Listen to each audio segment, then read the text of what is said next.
In a far-off southern continent characterized by blazing hot desert, fertile, life-giving rivers, and dominated by a relentless sun, lies a country without comparison: Egypt.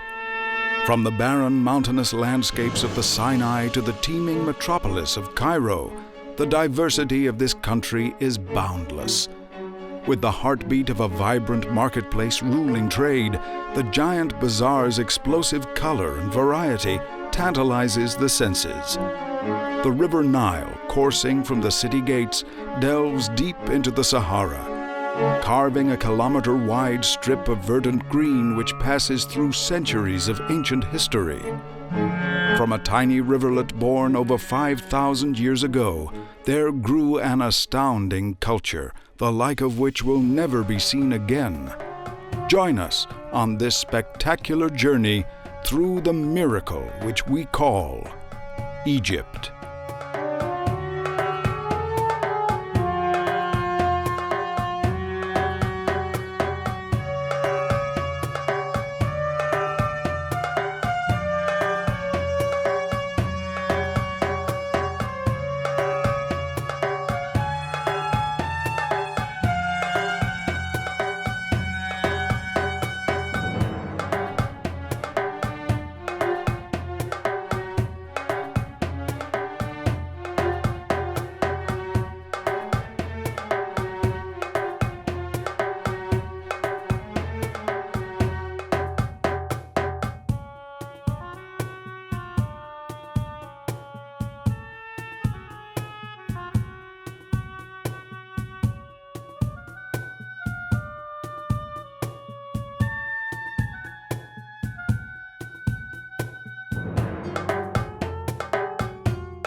Our journey starts in the region where several thousand years ago a man led his nation out of slavery into the Holy Land. Moses' journey out of Egypt is littered with miracles and legends which mark the history of the stunning Mount Sinai. The sun rises above this spiritual place, astounding us with its panoply of color. The Sinai Peninsula lies in the east of Egypt, on the border between Africa and Asia.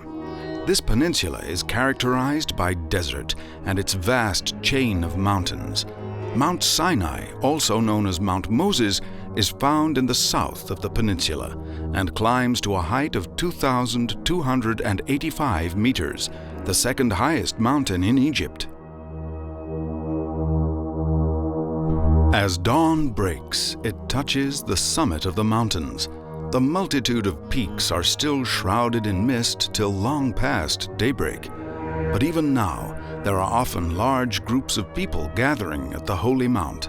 These people are pilgrims who started their journey many hours before at the river base, climbing to the summit in order to celebrate the traditional rising of the sun. At the very top of the mount sits the Chapel of St. Moses, also called the Chapel of the Holy Trinity. The exterior is surprisingly simple, given that the legend of Moses receiving the tablets of the 10 Commandments from God happened here. The chapel roof boasts a massive bell on which are written praises to God, doxology, in Greek. Above the bell, a small sign in dozens of languages declares peace on earth and goodwill to all men.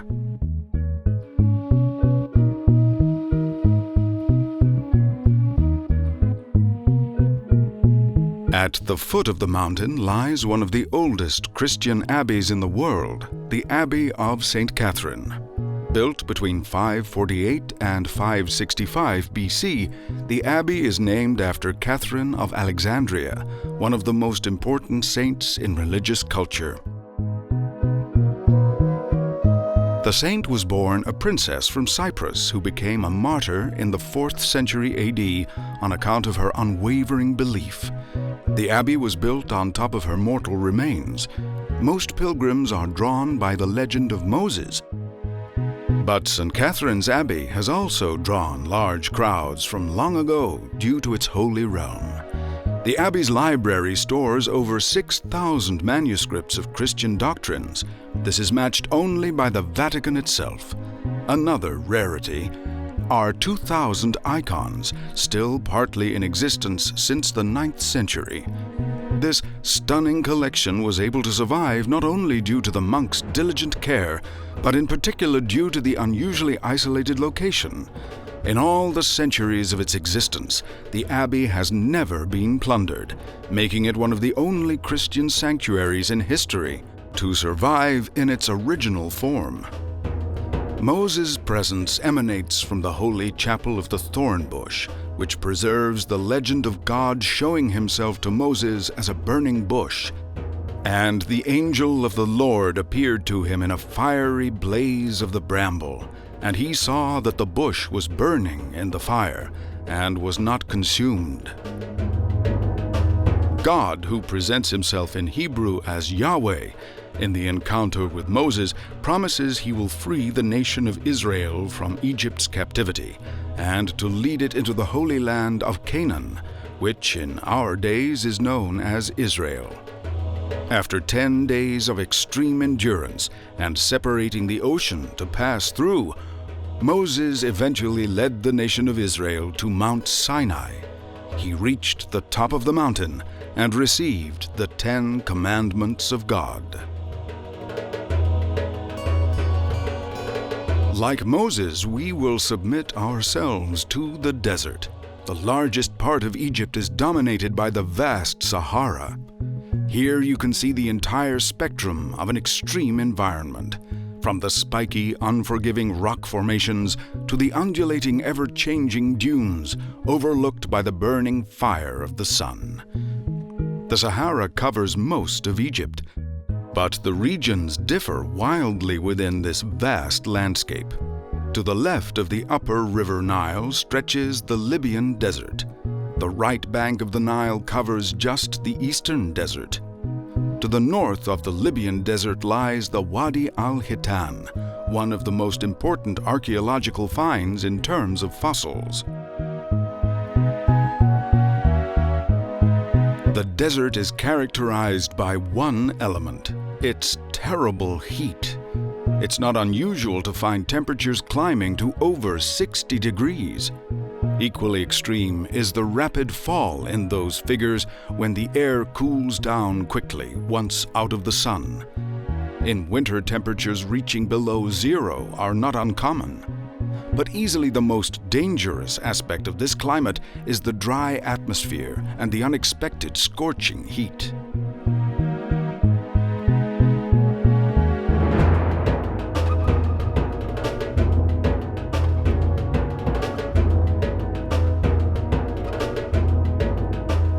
Despite the scarcity of water in this hostile environment, it is still possible to track signs of life in the extreme desert. Crisscrossing the Sahara are dozens of riverbeds, once fed by water but now long since dried out. But as the wadis still carry water when rain falls in the mountains, they still draw clusters of nomads who need to cross the desert. The apparent peace of the wadis is deceptive. With sudden thunderstorms in the mountains, the water levels can rise dramatically, even putting travelers at risk of drowning. The primeval ocean covered the entire continent Tethys 40 million years ago. This accounts for the remains of ancient mammals often found here. The Egyptian Wadi al-Hitan, the Valley of the Whales, gives its name to the host of discovered whale skeletons. Most of them are fossilized remains of the now extinct Basilosaurus, also known as king lizard. Similar to the swordfish, this predator whale survived on a diet of small fish. These fossils show the remains of hind legs, which proves the theory that whales are the ancestors of all animal species.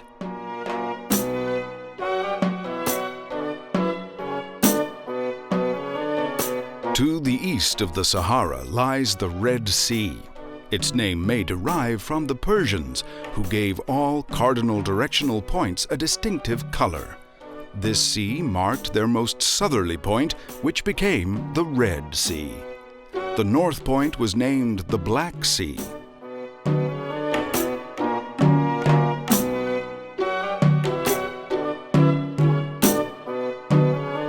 The Red Sea is the only sea which does not have a natural inflowing river.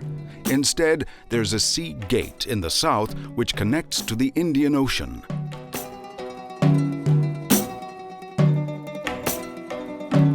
Due to its isolated location, the level of salinity is very high and makes the water clearer than most other seas on this continent.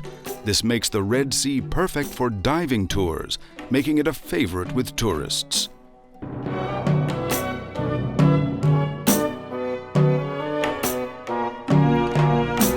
In this vast desert landscape, there is some respite in the form of gurgling oases which allow for some life to exist in this wilderness.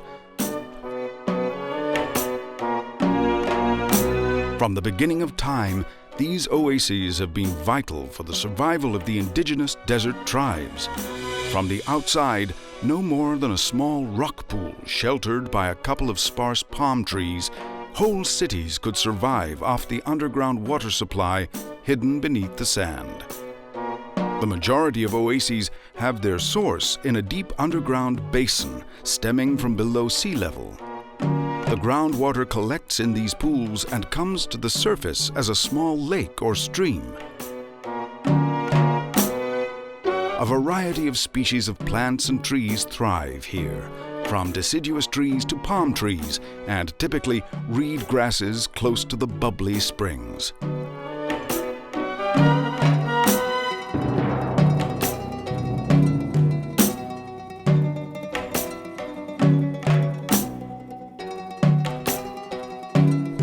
The largest oases are the ones at Fayum Basin, Al-Bahariya, and the valleys of Farafra. But despite these abundant waterholes, they are insignificant compared to the free-flowing Nile coursing through Egypt in snaking tributaries. Finally, at the apex of the Nile, it gathers towards the Mediterranean Sea, widening its delta from Cairo to Alexandria.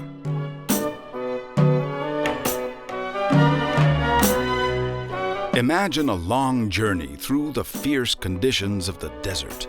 Every drop of water would be valued. At last we reach the mighty Nile. This is the longest river on earth and was the life source for ancient Egypt. The Nile begins at the junction where the White and Blue Nile meet at Khartoum. On the fertile banks of the Nile, lush vegetation sprawls 2 to 3 miles wide, creating a green swathe through the desert. Small settlements have grown up around these date palm oases along the entire river. Annual flooding guarantees a prolific fertilization of the soil. The vivid color of the Nile mud gave its name to the ancient Egyptian state, Kekhmet, the Black Land. Since the building of the mighty Aswan Dam, no flooding has breached the banks. For centuries, the Nile was the thoroughfare for fishermen and later merchant ships. Now it is a flourishing tourist route for luxury passenger ships, ferrying tourists from one exotic Nile city to the next, past its breathtaking ruins.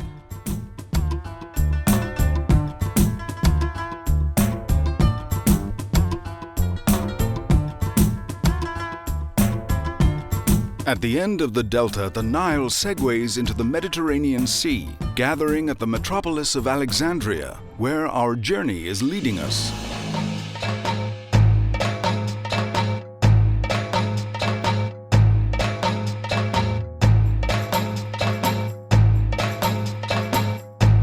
Alexandria is located on the Mediterranean coast and is the second biggest city in Egypt after Cairo. In its checkered history, the city's been a royal capital of the successors of the pharaohs and home to 2 impressive buildings, the Lighthouse of Pharos and the impressive Library of Alexandria. Since its foundation, water has played a central part in the city of Alexandria. Today, the harbor is the largest in Egypt and one of the biggest in Africa. The harbor, which was mostly known as a shipping port, became famous outside Egypt due to a huge trawl of artifacts which were salvaged from the docks in recent years. The ships belonging to ancient family businesses carry on regardless of their famous home, carefully navigating through the narrow shipping lanes. On the bank lie more ships waiting to sail or being refurbished. Many vessels from past eras of seafaring are shored up on the strand, whilst new boats are built just a few yards away. A few hundred yards away at the industry harbor of Alexandria, they build container ships destined to travel all over the world. Many of those who have not found employment as dockers are helping to complete the new ships. They often find themselves working on yachts or passenger ferries. Some of the families have worked at the Strand for generations. In the past, the demand for such boats was much higher than now. This is due to the recent Egyptian rejection of Western intervention, which has made the once booming tourist industry collapse once again.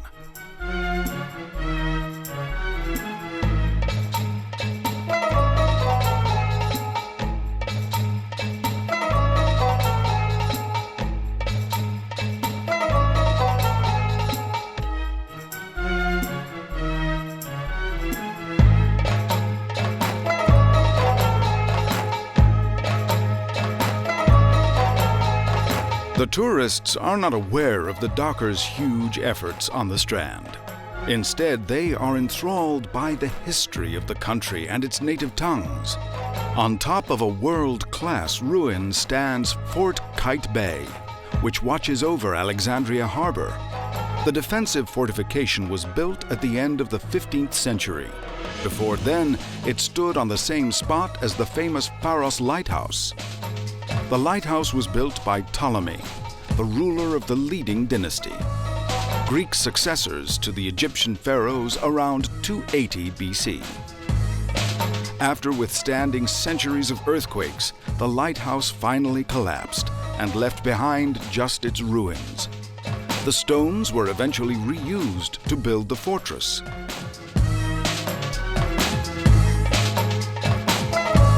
The fort has few windows, which makes the inside dank, shadowy, and cold. The high, thick walls are supported by a complicated system of semicircular arches and vaults. This massive and well-fortified construction was primarily built for defense against the Turks.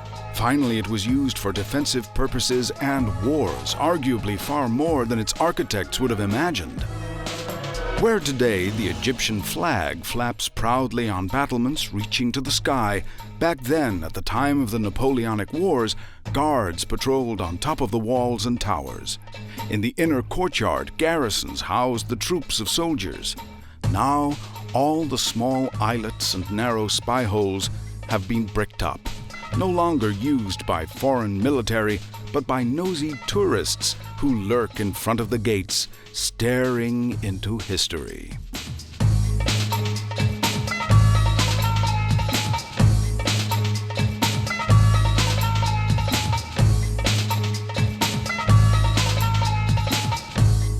Rising along the Mediterranean coastline is the silhouette of Alexandria. The city with 1,000 facets was built by Alexander the Great in 331 years BC. The city has carried his name ever since.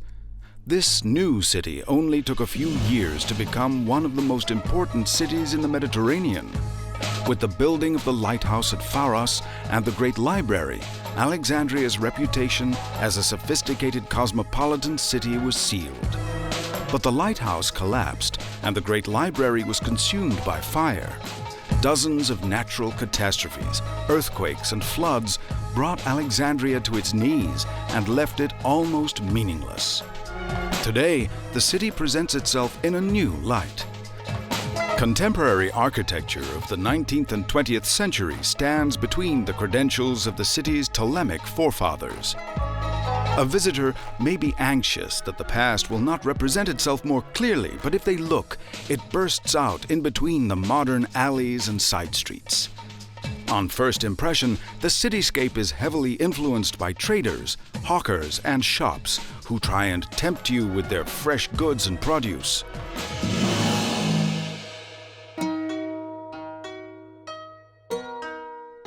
Away from the trading district, you'll find all kinds of small parks, carousels, and minor fortifications for your amusement. A touring fun fair is setting up in this part of the town. As soon as it opens, all the kids are excited and storm into the new playground eager to grab the toys.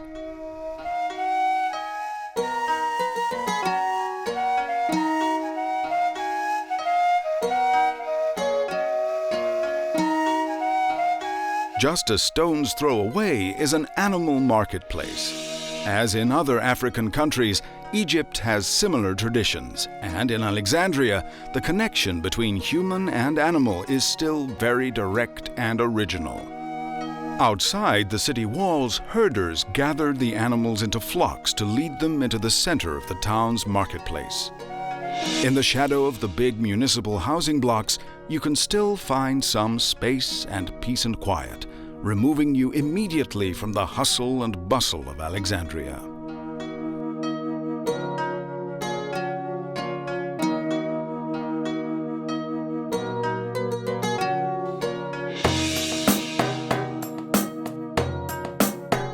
Rising 150 feet into the air is the Pillar of Pompeii. This is the largest Roman pillar ever found outside the imperial capitals of Rome and Constantinople, Istanbul. Besides this heirloom of Roman history are the Sphinxes, part of the incredible Egyptian legacy. The pillar's name goes back to the commander Gnaeus Pompeius Magnus, despite it actually being built in honor of the Roman emperor, Diocletian.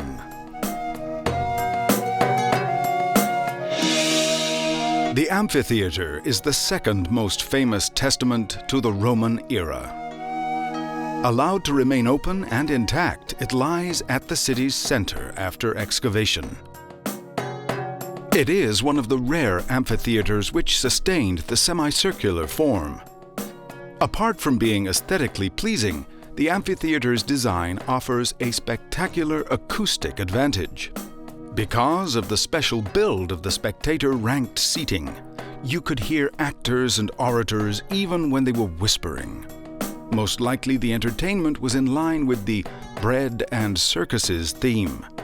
Gladiator and animal fights took place, as was common in the rest of the country at that time. Around the important archaeological site, more and more ancient buildings have been unearthed. An insight into the spectacular former life of Alexandria.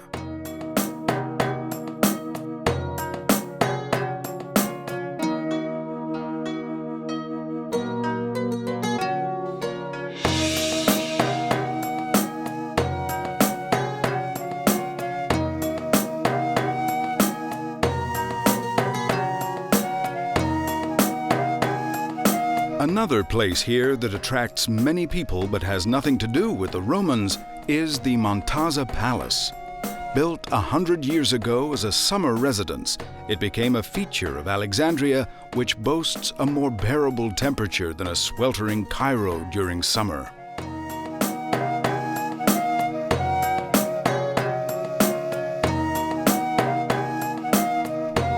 The architecture of the palace is out of line with the classic Egyptian style. Instead, there is more of a Moorish and Florentine influence, which gives the building rather more of a Mediterranean character. The grand palace, with its fences and lack of crowds, may give the impression that it is closed to the public. In fact, the Montaza Palace has been open to visitors for many years. It offers tourists a wonderful tour, and because of its walls, a breathtaking view from the top ledges of its rising tower. Today, the grounds and gardens of the palace are enjoyed as picnic areas for the lucky inhabitants of Alexandria.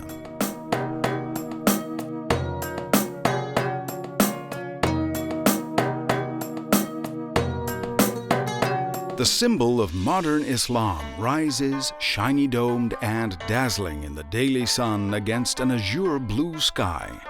The mosque, at once both a meeting point and a place of religious worship for every Muslim, Islam is the most widespread religion in the Near and Middle East and in the Arabic-speaking world.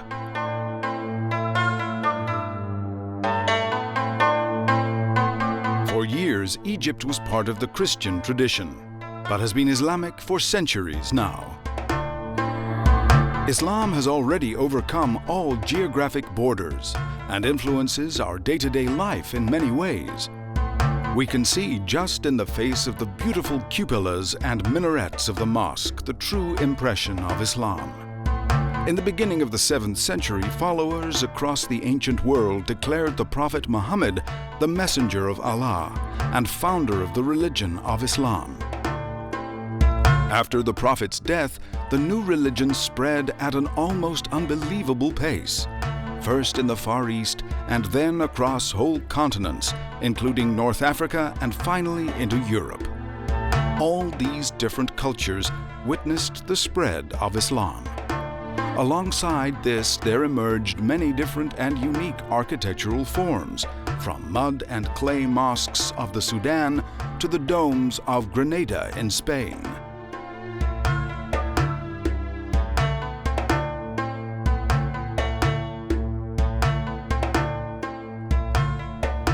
Despite their different forms, whatever a mosque appears like on the outside, they all have one thing in common: the minaret. 5 times a day, this tower is climbed by the muezzin.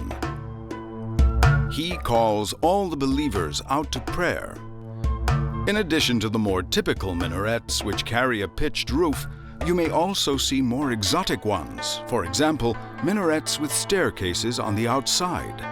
This type goes back to the Samarra Mosque in Iraq.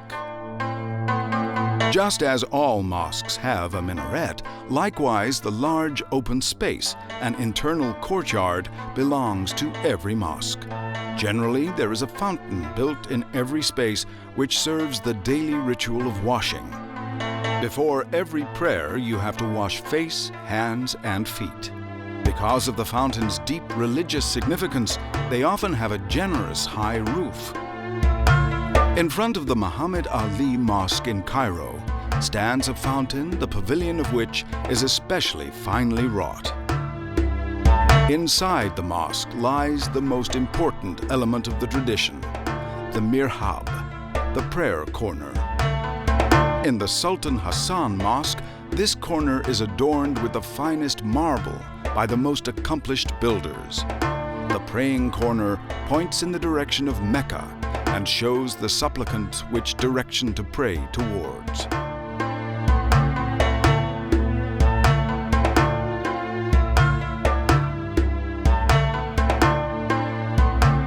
On public and religious holidays, the adjacent minbar is climbed by the mosque's spiritual leader, the imam, in order that everyone can hear him. He stands with his back towards the crowd, facing the mihrab. The circular form of the prayer corner ensures the voice of the imam is thrown out loud and clear back into the room. Mosques do not only serve the purpose of prayer, they are equally important as a place where the social life of the community plays its role. Apart from the glorious prayer room, there are also separate community rooms, especially in old mosques where families spend their spare time talking and worshiping together. Fountains and courtyards are found in almost every mosque, as they have always been part of a mosque's design. Islamic architecture has derived very much from sunnier climates in the globe, and therefore uses a historic interplay between light and dark, shadow and sun. When it grew dark outside, light glowed from an array of lamps with artistically designed cutouts and slits. Chains of night lights wind around mosques at sunset and give a warm, relaxing atmosphere. Throughout all the walls and windows of the mosques, you will not find any pictures of religious themes, unlike in Christian churches. There is no depiction of human figures in the Islamic religion, nor images of the Prophet. Instead, you find quotations from the Quran and calligrams, sayings, and prayers which decorate the walls of God's house. The highest point of the mosque is often decorated with cupolas with huge colorful ornaments and arabesques extending from over the ceilings all the way down to the floor.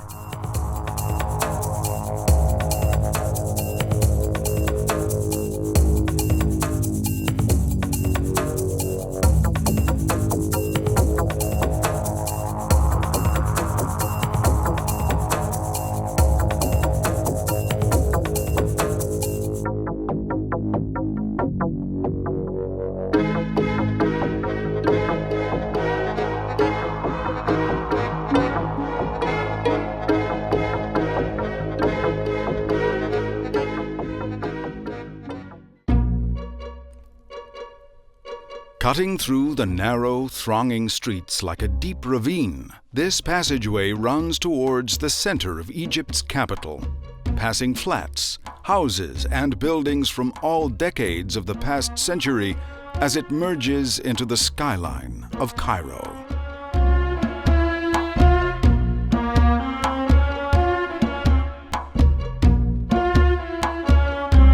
Cairo lies on the right side of the Nile and at the mouth of the fan-shaped Nile River Delta. In Egyptian, the city is called Al-Qahira, meaning the victorious. From being a small stronghold, Cairo grew to being the capital of Egypt and the largest city on the African continent.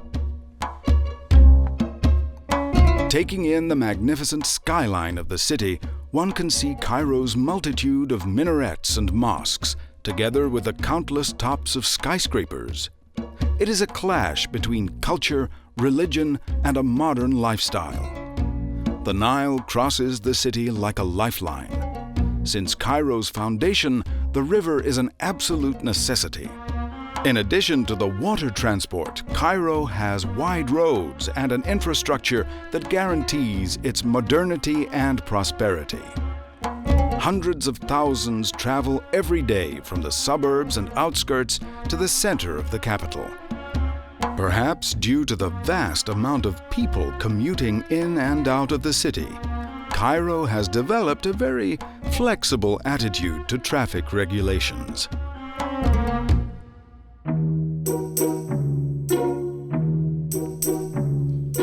Let's move away from the bustling crowds on the street into the tightness of the alleys. The fascinating bazaar offers goods from all over the country. Some of the shops seem tiny, but each merchant is absolutely convinced of their own products and can delve into the stock, producing incredible treasures like magic. Apart from the array of spices, herbs, and garments, the bazaar also offers more precious items. Some sellers offer bowls and plates made from metal or slate, decorated with ancient calligraphy.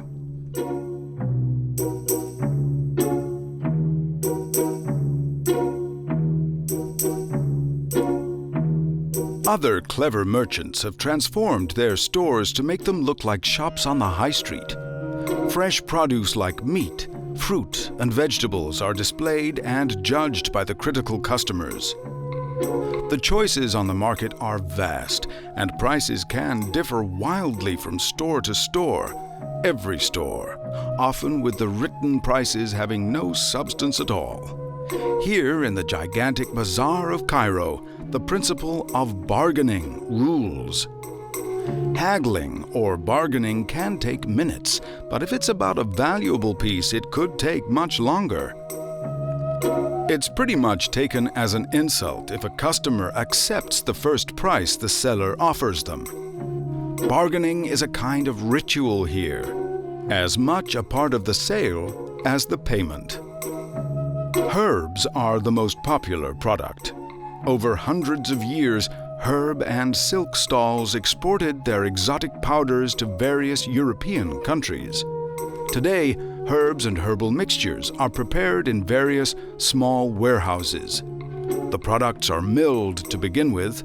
The powder that comes out of the mill is still not fine and aromatic enough to be sold immediately.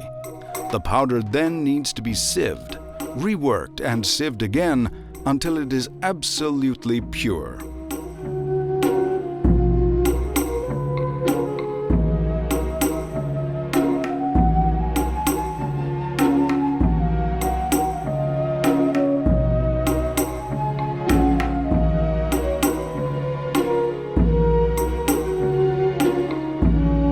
It will then arrive in huge bags at the market.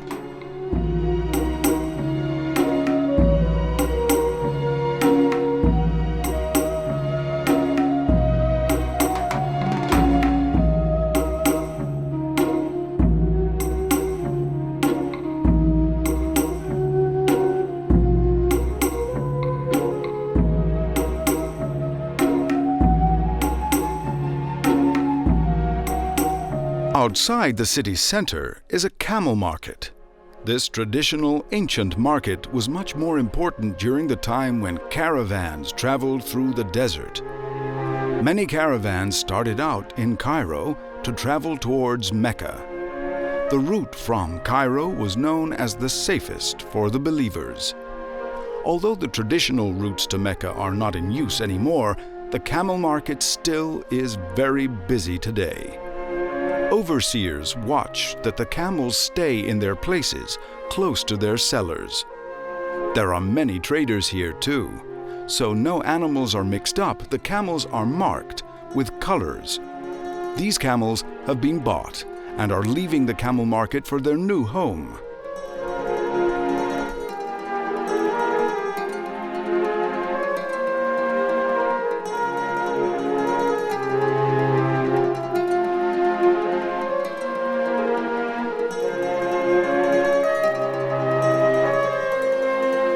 We're back in Cairo at the Egyptian Museum. It was built in the year 1900 to save the valuable art treasures gleaned from thousands of years of tomb robberies. This museum's collection is considered to be the largest in the world and includes countless artifacts belonging to Egyptian emperors. But not every king of Egypt was a pharaoh. Only in the 17th dynasty, about 1,700 years ago, were Egyptian kings given the title pharaoh. Standing out from the many mummies, the most famous exhibit is the golden death mask of the legendary young king Tutankhamun. This mask consists of 11 kilos of pure gold.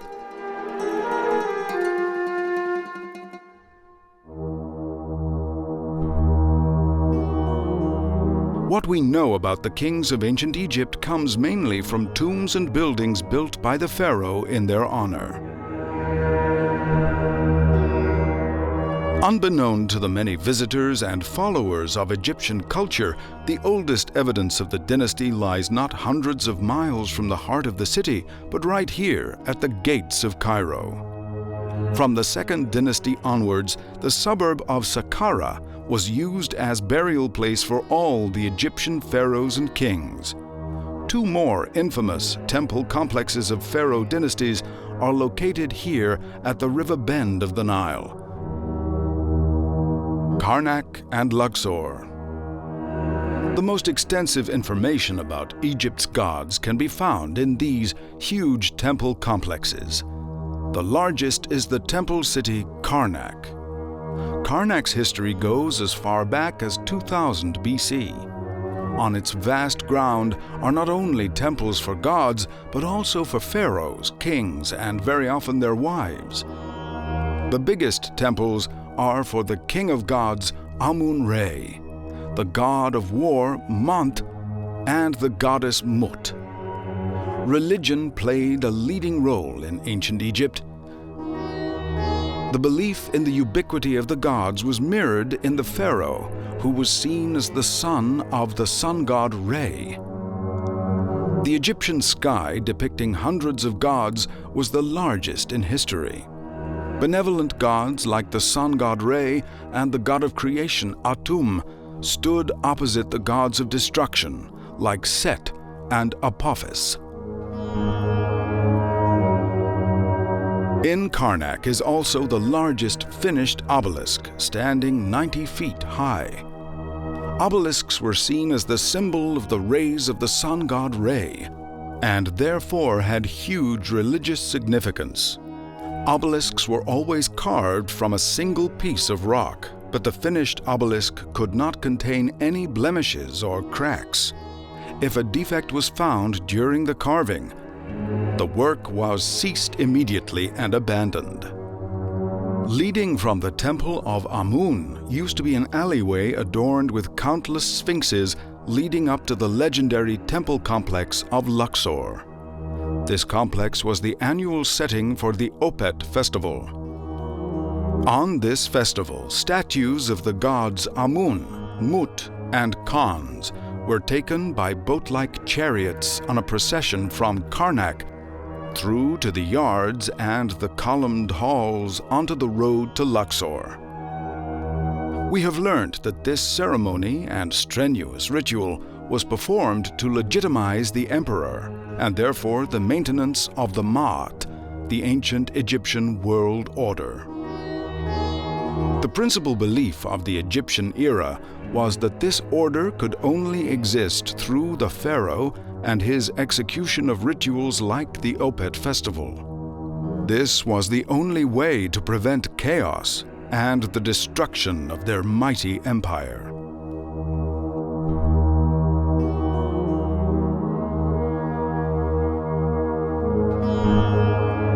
Close to the Nile Delta lies the dead city Saqqara. Some of these burial tombs are over 5,000 years old.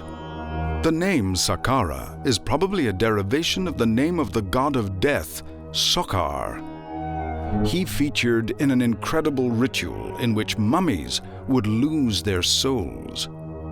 Saqqara became a burial ground so early in Egypt's history, probably due to its close proximity to Memphis, the original capital of Egypt, just a few miles from here. Here we can see, inside the tomb of Teti, a wall with astounding hieroglyphics. These scripts were probably never finished, as Teti died unexpectedly. The hieroglyphics were meant to lead the king to the realm of the dead.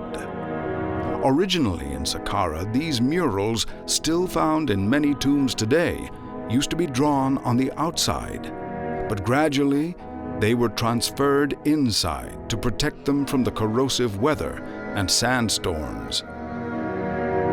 Next to the ruined chapels rises the Pyramid of Djoser. It represents the belief of life after death and has suffered the ravages of time. On the highest point over the complex stands the oldest witness to the ancient world. There are about 80 pyramids remaining throughout Egypt. The most famous ones are found in Giza, but many more are found in other necropolises around the Nile Delta. Not all of the pyramids were designed to be burial grounds. Some were used as fake graves or cultural palaces. The Djoser Pyramid is one of the first pyramids in Egypt. 4,700 years ago, it was built by the legendary architect Imhotep. The pyramid has 6 steps and is 180 feet high. The form of the pyramid is based on the first mastaba. It consisted of only one stone step. In time, more and more mastabas were built on top of each other, and this is how the first step pyramids evolved. Although from the outside these pyramids differ from the Great Pyramids of Giza, inside all pyramids have these step forms. They only get their comparatively smooth surface from the amount of steps and the type of cladding.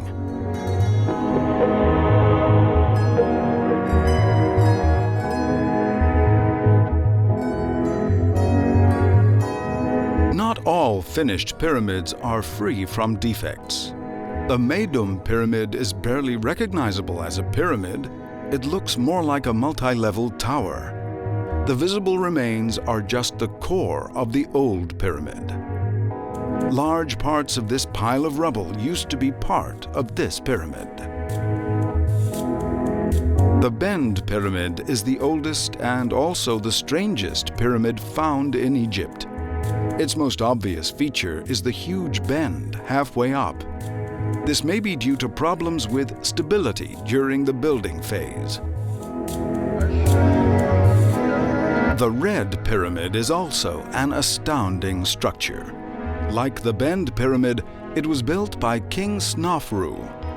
As its name indicates, it is characterized by its red coloring. The builders learnt from their experience with the Bend Pyramid and were able to build the Red Pyramid without defect, making it 600 feet high. The most famous and arguably some of the most incredible formations of the Egyptian style are the pyramids of Giza. They are the only ancient wonders of the world not affected by natural catastrophes. Only a few miles outside Cairo, they are still the most favored destinations for tourists all over the world, as much today as 100 years ago.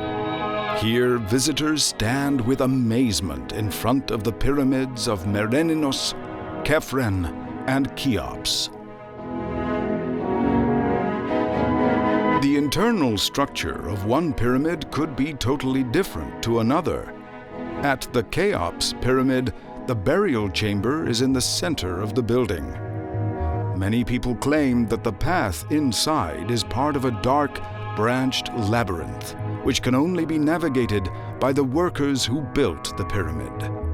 The curse of the pharaoh is also a legend. This can be said to be confirmed by the empty tomb inside the chamber. Even today, there are many questions surrounding the erection of these stone colossuses. Despite the fact that Egyptians knew of the wheel in their time, all of the heavy stones, often over a ton, were transported without carts or similar transport. The Cheops pyramid, standing at its 350 feet, is the highest building around. Even though this colossal pyramid seems like a wonder in itself, the real wonder was supposed to have happened during the reign of Cheops. A man named Dedi was brought before the king and was able to reattach the head of a dead goose onto its body, making it live again. As a reward, the magician was promised a life of luxury. Stories like this allow archaeologists to examine the culture, beliefs, and intellect of ancient Egypt.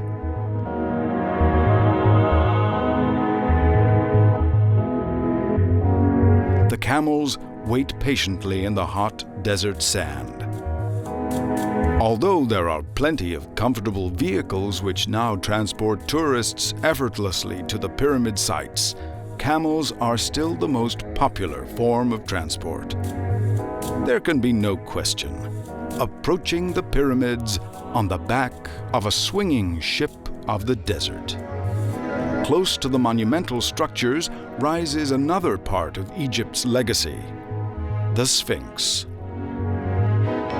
For over 4,000 years, as long as Egypt has existed, the mighty Sphinx has stared into the desert.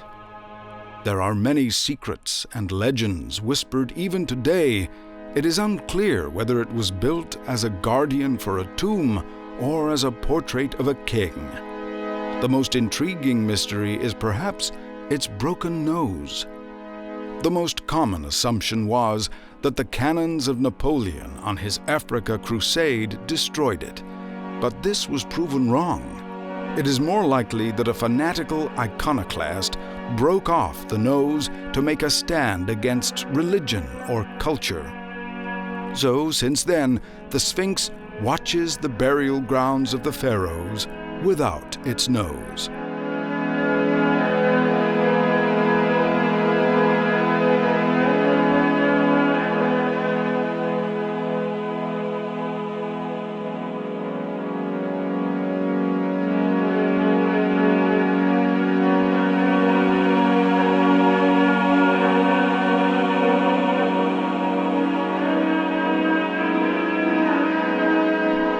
3,000 miles further south of Giza are the temples of Abu Simbel, carved out of stone.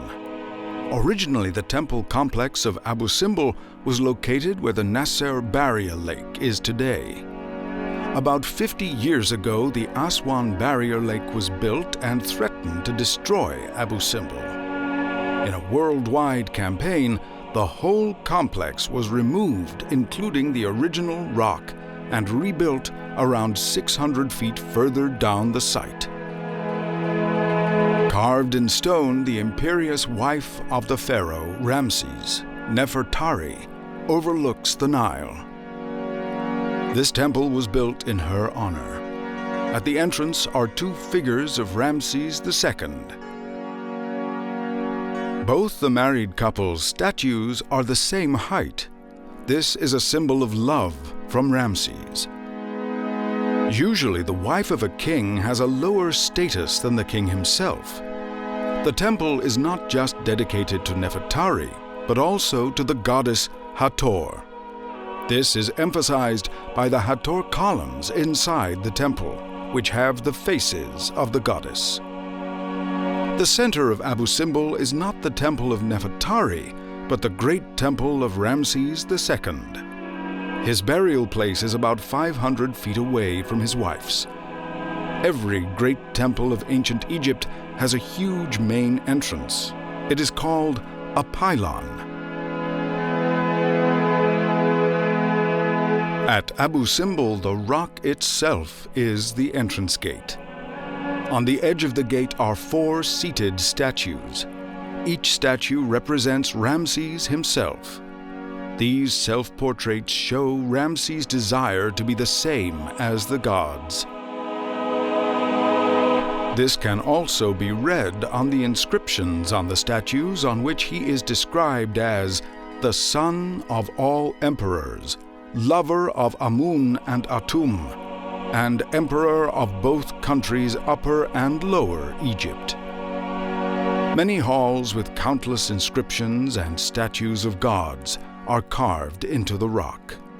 In one of the halls is a relief that shows scenes of the life of the pharaoh. In the last room of the temple, the sanctuary, are statues of the gods Ta, Amun-Re, Re-Harakti, and in the middle, Ramses himself.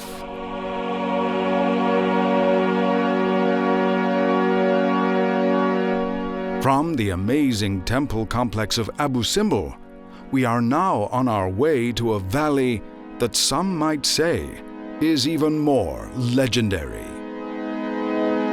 The twin statues of the Memnon Colossus guard the street leading to the tomb of the emperors which bears its name, the Valley of the Kings. Back in time, it is said the statues gave out mysterious sounds at dawn.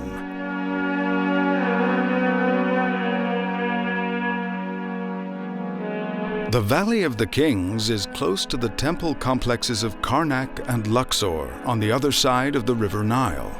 As at Saqqara, this valley contains a multitude of tombs of pharaohs and kings lined up next to each other.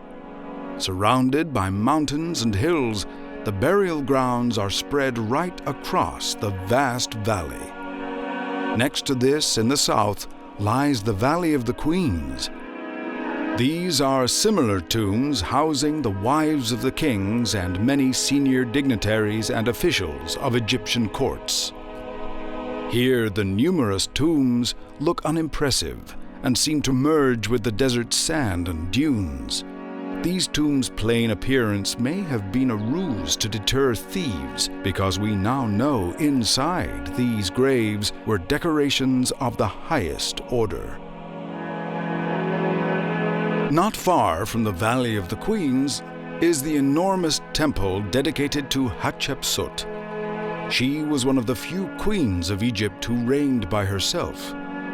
During her dynasty, many innovative ideas were expounded in architecture and design, and her era is characterized by an exceptionally long period of peace. Her temple is architecturally very different to other temples from the same period. Among its outstanding features are the columned halls that replace the traditional mighty entrance gates. Also, these open out onto vast terraces, giving an affable, friendly, open impression, in contrast to the old, dark and tightly constructed temples of the pharaohs. The balcony that leads over 2 floors contains inscriptions about the life of Hatshepsut. In the right wing are drawings depicting the royal birth of the queen. This is therefore called the birth hall. In another hall are drawings about an expedition to a wealthy country which has great treasures such as gold, ebony, and myrrh. Like many other burial places, the grave of Hatshepsut wasn't only dedicated to the queen, but also to some gods, which is why there are chapels and temples with murals in honor of the gods Anubis and Hathor. Now we are leaving the death temple of the queen and making our way back to the Valley of the Kings. Despite all precautions, the graves of this infamous valley have been victims of countless grave robbers. And even after detailed explorations and additional digs, the looting decreased only a little. In 1922, the biggest find in the history of the valley was made: the grave of Tutankhamun. Because the entrance of the grave was buried for a long time down a long passage, all the treasures of the pharaoh remained untouched, as well as the legendary golden death mask. The graves of the pharaohs have always fascinated local people. But there are no traces or records of the ancient workers or of ordinary citizens of Egypt, with one exception: the Deir el-Medina, which is a workers' village in the Valley of the Kings. Here there used to live artists and workers who built and painted the graves and artifacts. Many shards have been found between the ruins, often depicting writing called ostraka. These testaments were a sensational source of information about the lives of the ordinary people in ancient Egypt. In the village we have found not only remains of houses, but also of little chapels and graveyards. Sometimes the quality of the mural paintings of these graves can match even the more famous paintings in the graves of the pharaohs themselves. Not far from the Valley of the Kings, there is the Ramesseum. The temple was not always heavily damaged like today. Originally, it looked more like a fortress than a cult site in honor of Ramses II. Now, only a few high walls remain as evidence of the military character of this funerary temple.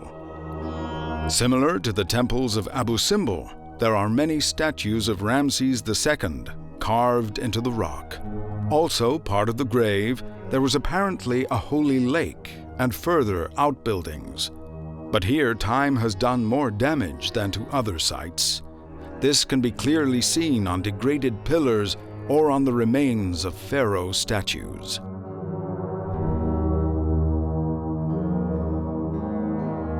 Egypt. Thousands of years of ancient history.